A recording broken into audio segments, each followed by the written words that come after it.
નમસ્કાર, હું રાજ. આપ જોઈ રહ્યા છો સ્પાર્ક ટુડે ન્યૂઝ. છોટાઉદેપુર જિલ્લાના બોડેલી એસટી ડેપોમાં 4 કર્મચારીઓની નિવૃત્તિ પ્રસંગે ભાવસભર વિદાય આપવામાં આવી છે.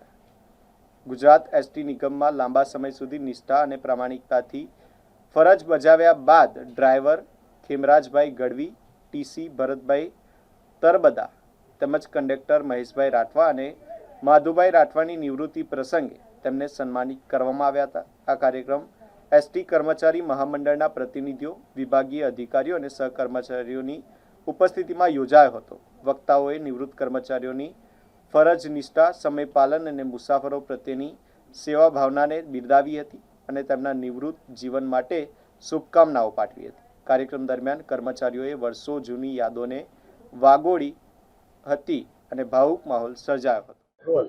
આજરોજ બોડેલી ડેપો ખાતે અમારા એસટી કર્મચારી યુનિયનના 4 મુખ્ય આગેવાનો એવા શ્રી ખેમરાજભાઈ, ભરતભાઈ, માધુભાઈ વગેરે નિવૃત્ત થતા એક નિવૃત્તિ વિદાય સમારંભનું આયોજન કરવામાં આવેલ, જેમાં અમારી એસટી કર્મચારી મહામંડળ કે જે એસટી કર્મચારી યુનિયનને અમે એફિલિએશન આપેલું છે તેવા અમારા એસટી કર્મચારી મહામંડળના પ્રમુખ શ્રી દિલીપસિંહ ગોહિલ, હું મહામંત્રી નરેન્દ્રસિંહ મકવાણા તેમજ પીએફ ટ્રસ્ટી અને અમારા કાર્યકારી પ્રમુખ એવા શ્રી સિંહભાઈ અત્યારે આ લોકોના વિદાય સમારંભમાં તેમને વિદાય આપવા માટે ઉપસ્થિત રહેલ છે.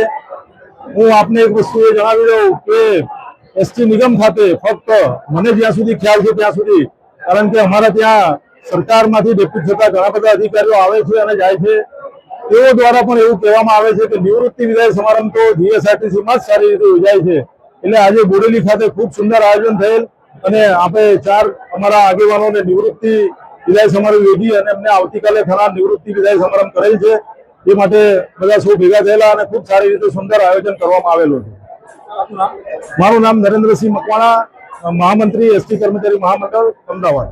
આજ રોજ બોડેલી ડેપો ખાતે હું તરબદા ભરતભાઈ, ટીસી તેમજ ગઢવીભાઈ, ડ્રાઈવર મહેશભાઈ, કંડક્ટર બાલુભાઈ, કંડક્ટર જેઓ વય નિવૃત્તિથી અમે આજે રિટાયર થઈએ છીએ અને બધા કર્મચારીઓ મળી અમારું જે સન્માન કર્યું છે એ એમની ખૂબ ખૂબ શુભેચ્છા.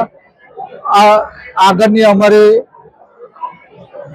વય નિવૃત્તિનું આગળનું અમારું જીવન સુખમય રહે એ માટે બધા કર્મચારીઓએ અમારા માટે પ્રાર્થના કરી અને અમારું જે સન્માન કર્યું છે એમનો ખૂબ ખૂબ આભાર.